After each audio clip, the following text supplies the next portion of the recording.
네, 안녕하세요. 우리 게스만의 TV 구독자 여러분. 오늘은 우리 김상길 선교사님 모셨습니다. 네. 반갑습니다. 반갑습니다. 예. 우리 김상길 선교사님은 카자흐스탄에서 33년이나 선교를 하시고 지금 한국으로 돌아오셨는데요. 선교사님 잠깐 간단한 자기소개 부탁드리겠습니다. 예, 저는 대한예수교 장로회 통합적 파송 선교사로 카자흐스탄 땅에서 91년도 12월 29일 날 파송을 받아서 지금까지 33년째 사역하고 있는 김상길 선교사입니다. 네, 선교사님 91년도에 가셨으면 소련이 아직 있었을 때죠? 예, 그때는 이제 구소련으로 있을 때예요. 해체되기 이전이라서 구소련 그때는 러시아 비자 하나만 받으면은 전 소련 지역을 다 방문할 수 있는 그러한 상황이었죠. 네, 근데 선교사님이 원래 목적지는 카자흐스탄이 아니셨다고. 예, 본래는 이제 미국으로부터 선교사 제의를 받았을 때는 도미니카를 가려고 그랬죠. 아, 도미니카 공화국이요? 예, 도미니카 공화국. 중미. 예, 그쵸. 예. 그런데 그때 당시에 그 미국에 있던 그 많은 한국 목회자들이 소련을 방문할 수 있어가지고 소련을 방문하고 와서 이곳 소련이 선교의 황금의정이라고 이야기를 하면서 한번 이쪽으로 나가보지 않겠느냐라고 권해서 자연스럽게 그렇게 아마 결정이 된 것 같습니다. 네, 그러면 러시아로 가시려고 하신 거예요, 원래는 이제 러시아가 아니라 이제 답사를 하러 간 거죠. 구소련 지역이 어디가 되었든지 간에 하나님이 이끄시는 곳으로 가리라고 생각하고 갔었는데 근데 이제 답사하는 가운데서 알마타에 있으면서 마음에 감동이 있어서 알마타에 머물게 되었습니다. 알마타가 카자흐스탄의 수도? 네, 그 당시로는 알마타의 수도였어요. 아, 네.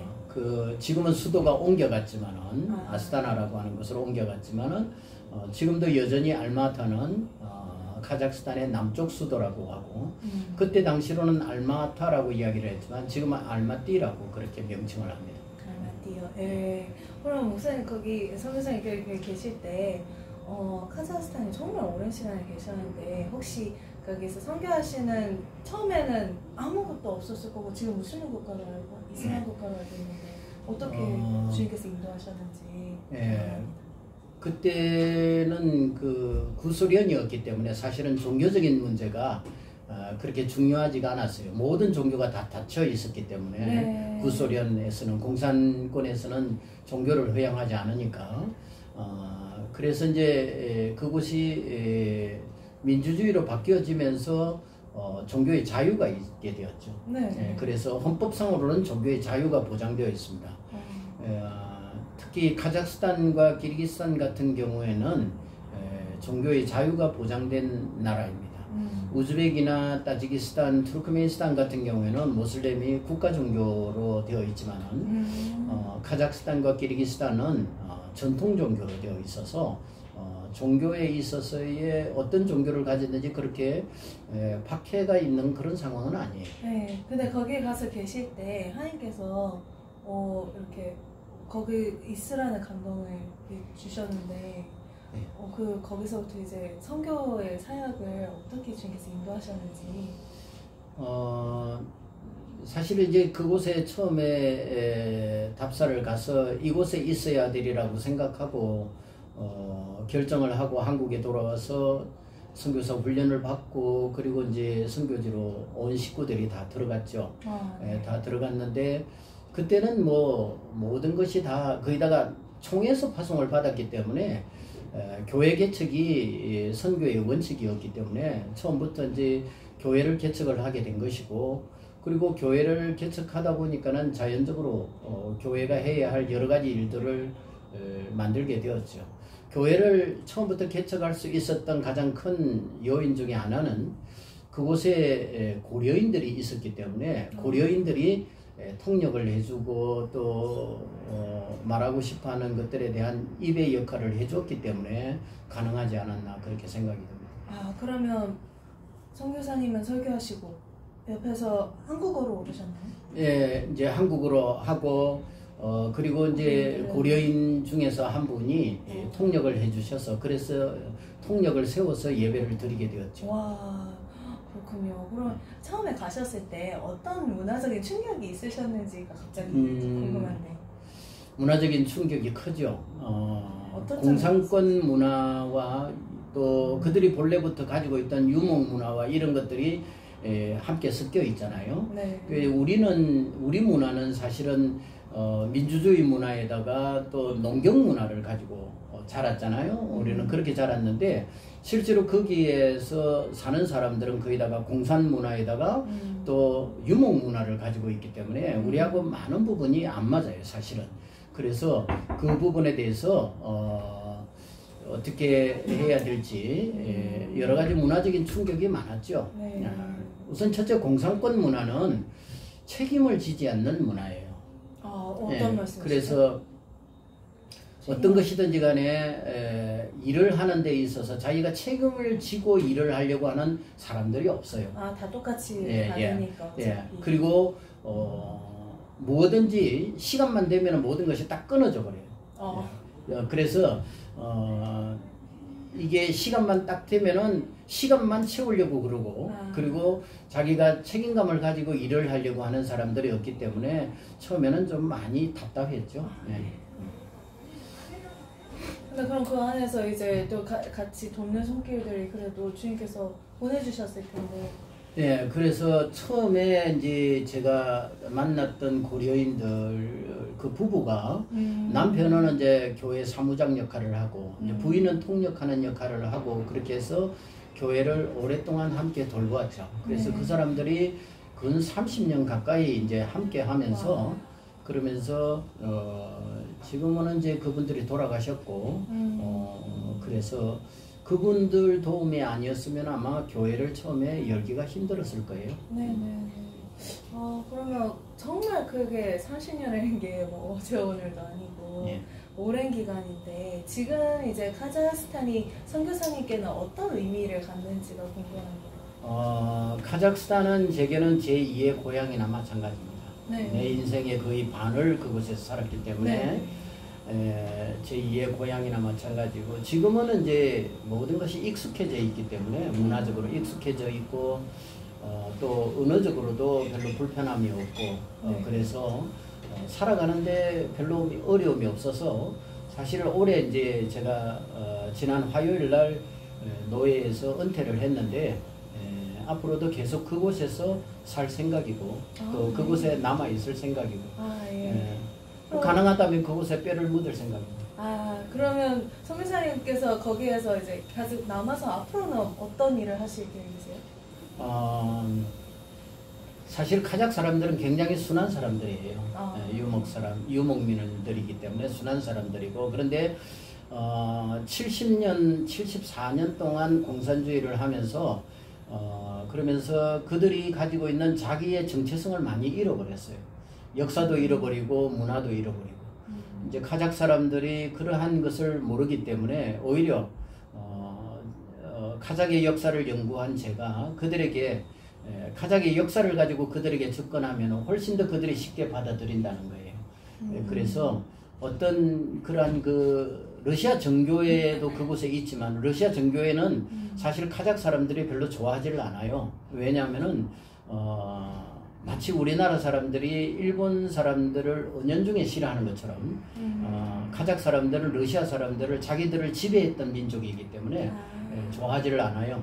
그래서 그러한 그 카자흐 민족을 위하여서 그들의 역사와 문화를 되살려 나가면서 그들에게 삶으로 선교적 접근을 해 나갈까 그렇게 생각을 하고 있습니다. 그러면 선교사님께서 거기에서 카자흐스탄의 역사를 연구하셨다고요? 그 카자흐스탄의 역사를 왜 연구하셨는지?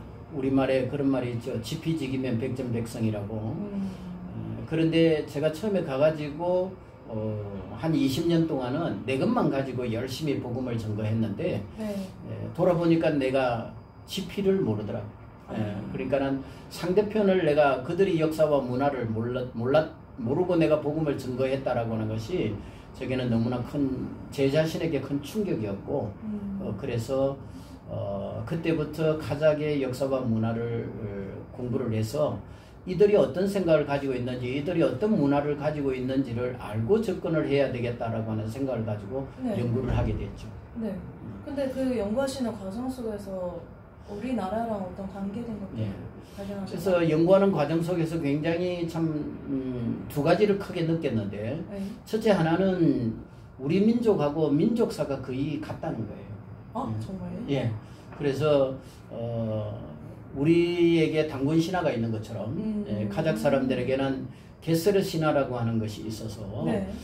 단군 신화와 거의 비슷한 이야기가 있어요. 그들은 그들을 신화라고 말하지 않냐고 원역사라고 이야기를 하는데 네. 그러한 그 이야기를 가지고 있고 또 카자흐스탄의 지형적으로 우랄 알타이 산맥을 다 품고 있기 때문에 네. 우리 언어가 우랄 알타이 언어 계통을 가지고 있기 때문에 카자흐어와 문법이 거의 같아요. 진짜요? 예, 그래서 카자흐 사람들이 한국말을 배우기 쉬워하고 또 한국 사람들도 카자흐 말을 배우는 것은 그렇게 어렵지 않은 것 같아요. 러시아 말을 배우는 것보다는 훨씬 더 쉽게 배울 수 있는 것 같아요.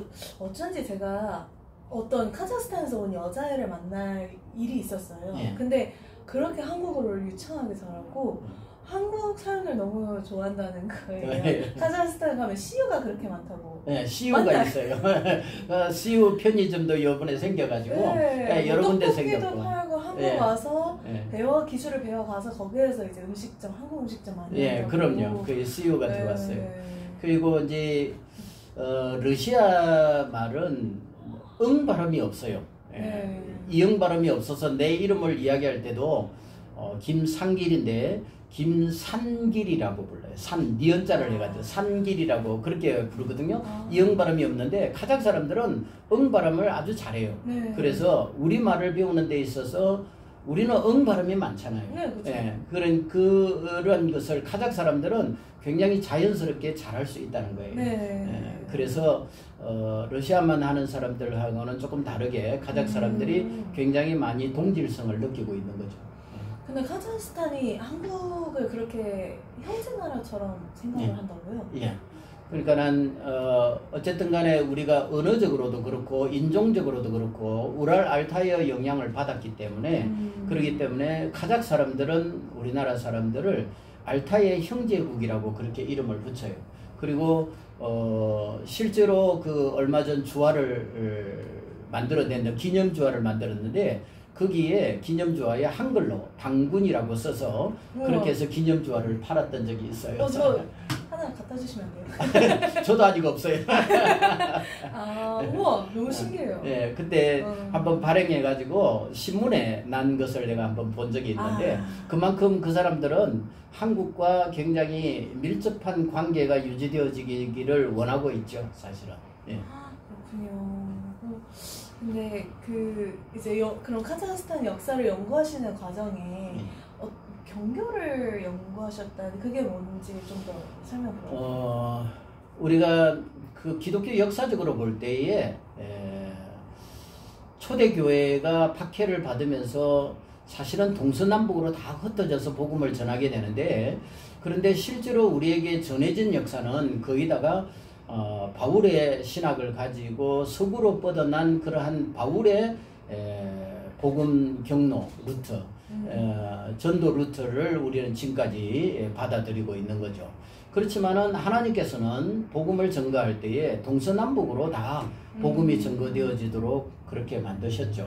네. 그래서 서방교회뿐만이 아니라 동방에도 교회가 있고 남방에도 교회가 있고 북방에도 교회가 있거든요. 근데 이제 그걸 우리가 역사적으로 배우지 않기 때문에 마치 아무것도 없는 것 같고 우리에게 전달되어진 기독교가 서방으로부터 왔기 때문에 서방 기독교 역사만이 우리에게 전해지는 것이 대부분이죠. 아무래도 이제 유럽으로 들어갔고 예. 거기서 가톨릭이 나오고 예. 가톨릭 그게 많잖아요. 거기서 예. 알려진 역사적으로도 우리가 세계 배우는 역사가 르네상스부터 해서 예. 종교개혁 이렇게 해서 근데 근데 최근에 제가 듣기로는 사도 도마는 인도로 갔고 예. 이렇게 사도들이 동방으로 간 물결도 있는데 그 예. 부분에 대해서 확실히 우리가 듣는 게 좀 적은 것 같아요. 우리가 보통 이야기할 때 기독교가 발전하게 되는 계기를 AD 313년에 콘스탄틴 황제가 기독교를 공인한 것을 기독교의 발전 기점으로 우리가 받아들이죠. 그런데 실제로 역사적으로 보게 되면은 AD 200년경에 로마가 그 콘스탄틴 황제가 기독교를 공인하기 이전에 벌써 에데사라고 하는 오스로에네라고 하는 나라의 수도였던 에데사는 오스로에네는 기독교 국가가 되거든요. 네. 그러니까는 이미 AD 200년 경에 기독교 국가가 있다라고 하는 것을 우리는 알아야 되는데 우리가 기독교 서구 역사를 어디에 있는 나라예요? 예, 오스로에네라고 하는 것은 그 메소포타미아의 유프라데스 강과 티그리스 강 그 사이에 있는 에데사와 아르빌라라고 하는 지역. 얼마 전에 시리아에서 지진이 났던 지역인데 대지진 참사가 났던 곳인데 그곳이 바로 오스로에네 지역이에요. 그래서 오스로에네라고 하는 나라는 기독교 국가를 형성을 했다. 그걸 보면은 서방으로 뻗어난 기독교 역사를 우리가 받아들이다 보니까 313년은 중요한 계기가 되지만은 전체 기독교 역사를 보게 된다면은 AD 200년경에 오스로에네가 기독교 국가가 되었다라고 하는 것은 더 큰 의미를 가지는 것이겠죠. 근데 그게 그러면 동방종교랑 이어지는 건가요? 경교랑은 어떤 관계가 있는지? 우리가 보통 동방정교회를 자꾸 동방교회라고 오해하는 분들이 많은데 동방정교회는 로마교회입니다. 동로마 교회를 말하는 것이고 서로마 교회는 가톨릭을 말하는 것이고 그렇죠. 예, 그러니까는 로마 교회를 말하는 것이고 동방교회라고 하는 것은 지금의 말로 하면은 시리아 교회를 말하는 것이죠. 시리아에 우리가 무슨 교회가 있느냐라고 하지만은 시리아는 동방교회의 본산지입니다. 그렇기 때문에 근 2000년의 역사를 가지고 있는 교회라고 보아야 되겠죠. 그 동방교회에서부터 이제 경교가 점점 동쪽으로 뻗어나서 중국 당나라로 들어가기도 하고 몽골 제국으로 들어가기도 하고. 그러면 그 동방정교에서 경교가 나온 거라고 봐야 되나요? 그렇게는 볼 수는 없어요. 동방정교에서 경교가 나왔다기보다는 사실 어떤 면에서 보면은 경교의 창시자라고 할 수 있는 네스토리우스가 동방정교의 비잔틴 교회의 콘스탄티노플의 그 교구장으로 감독으로 있었기 때문에 뭐 그렇게 볼 수도 있겠지만은 그러나 실제로 동방교회가 되어지는 것은 네스토리우스에 의해서라기보다는 네스토리우스의 제자들에 의해서 만들어진 교회라고 봐야 되겠죠. 근데 그게 경교라는 이름으로 동방으로 그렇게 기독교 복음이 이렇게 들어온 건가요? 네, 경교라는 이름은 이제 당나라에서 붙여진 거예요. 당나라에서. 무슨 뜻인가요? 경교라. 자주 들어보긴 했는데. 경교라고 하는 것은 사실 이제 당나라에서는 그 전에 이제 노자가 있었잖아요. 네. 노자가 있었는데 노자가 동방으로 갔거든요. 네. 옮겨가고 그 이후로 이제 흔적이 없어졌는데 알로펜이라고 하는 사람이 당나라에 복음을 증거하면서 그러면서 그 알로펜이 증거하는 그런 내용들이 거의 노자의 사상과 비슷하다고 느껴진 거예요. 그래서 그들이 생각할 때에는 아마 노자가 살아서 돌아온 것이 아닌가 이렇게 생각이 들 정도로 그들이 그렇게 해서 경교를 쉽게 받아들이게 되죠. 복음을요? 왜 복음을 받아들이게 되죠. 그래서 당나라 시대 때에는 절이라고 하는 것이 거기다가 교회가 많아요. 그래서 대원사 경교비, 대원사라는 절에 경교비라는 것이 있죠. 그래서 비석이 있는데 그게 쓰러져 있었는데 그걸 이렇게 세워보니까는 거기에 복음의 내용들이 그것에 새겨져 있죠. 그래서 당나라가 기독교 국가였다는. 그래서 그 당시에 사라고 붙인 절은 거의다가 다 교회였다라고 그렇게 생각하셔도 과언이 아닐 것입니다. 그거에 대한 유물들이 발견이 유물이 있죠. 대원사 경교비라고 아주 유명한 그런 그 경교비가 있습니다.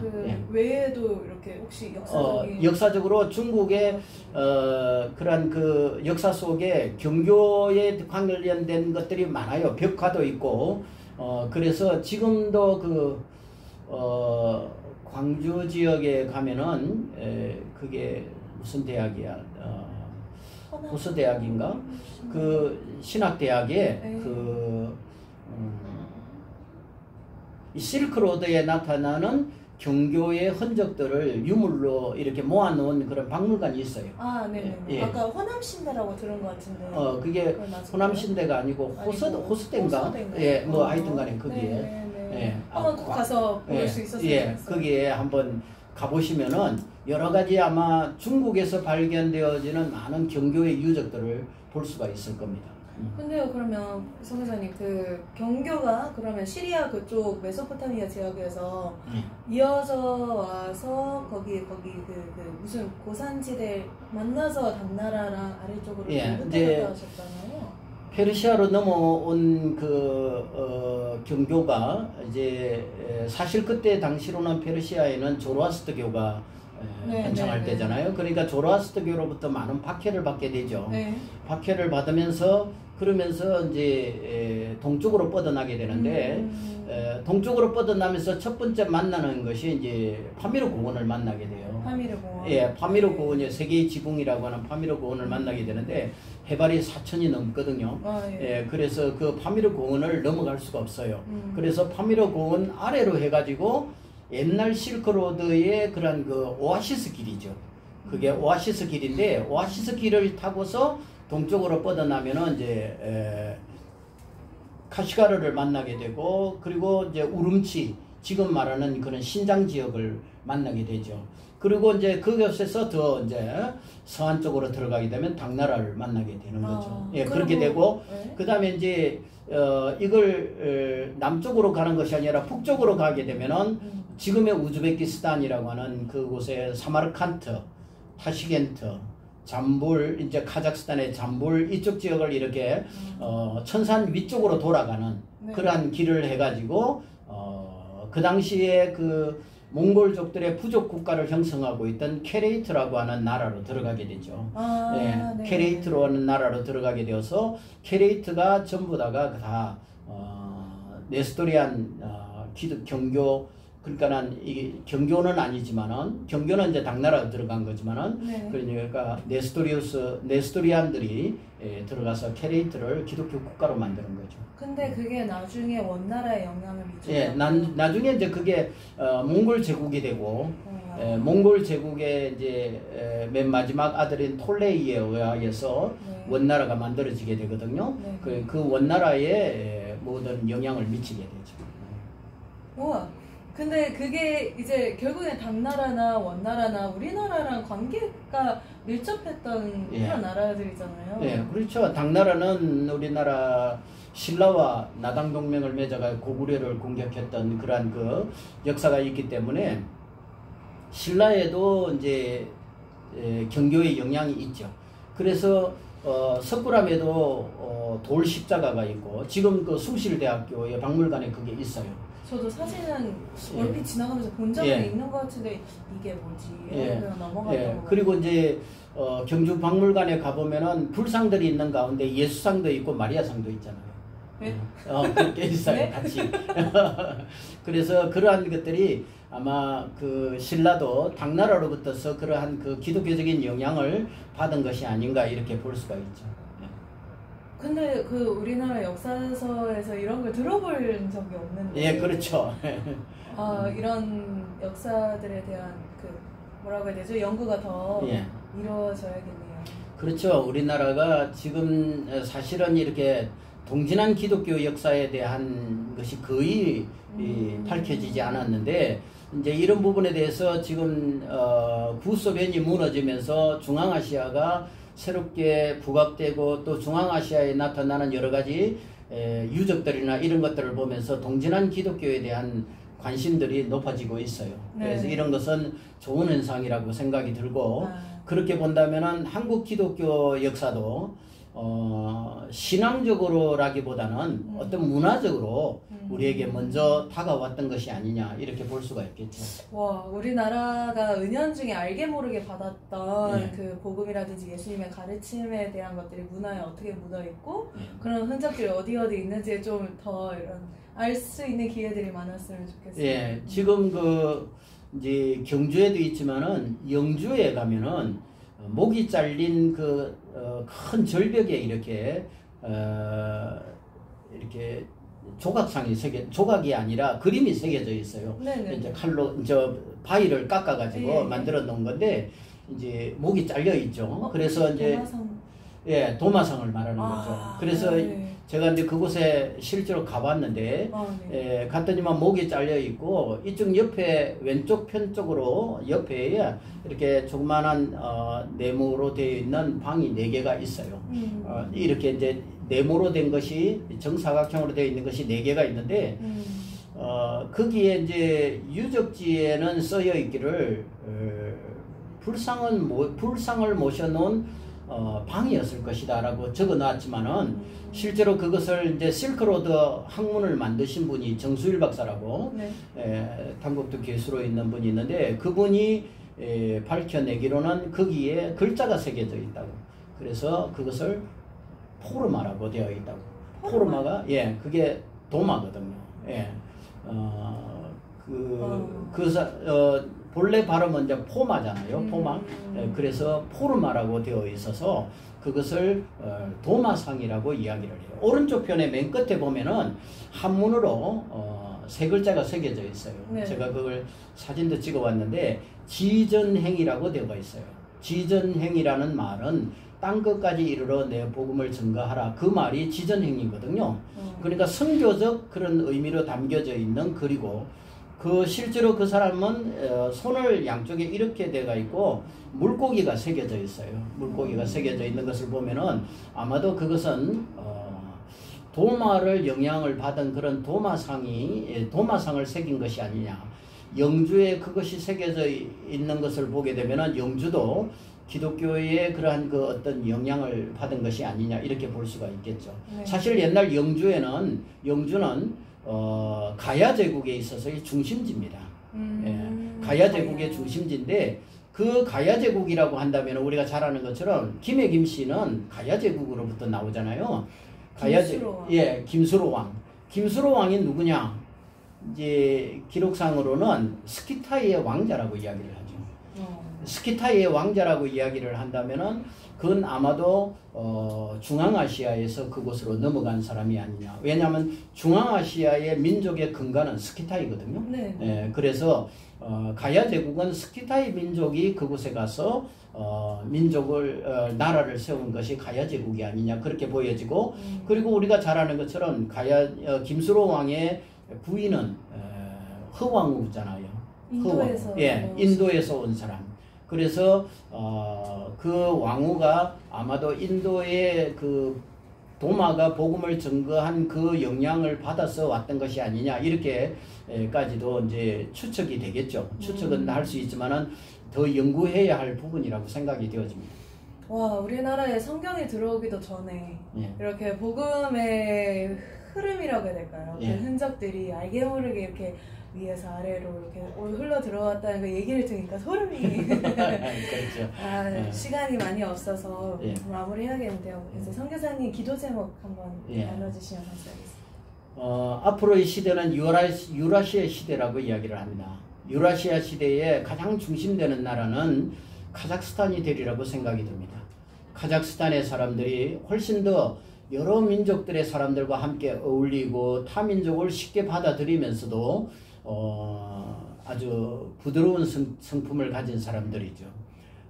이 카자흐스탄이 앞으로 세계선교에 있어서의 중심이 되는 날을 기대하고 있는데요.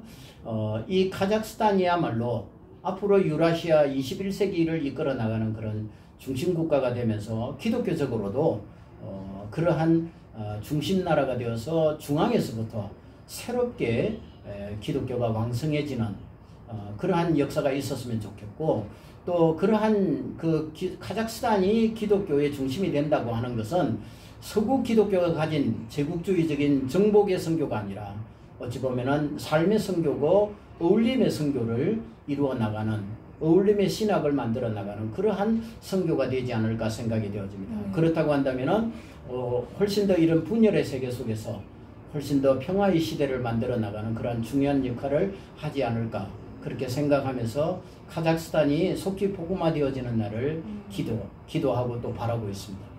아멘. 네, 함께 기도하고 응원하도록 하겠습니다. 함께 기도해 주시고 우리 선교사님도 앞으로 건강하게 앞으로도 경교를 더 많이 알려주시고 예. 그 외에도 사역에도 주님께서 함께 하시길 기도하겠습니다. 감사합니다. 감사합니다. 목사님. 예, 감사합니다. 바이바이.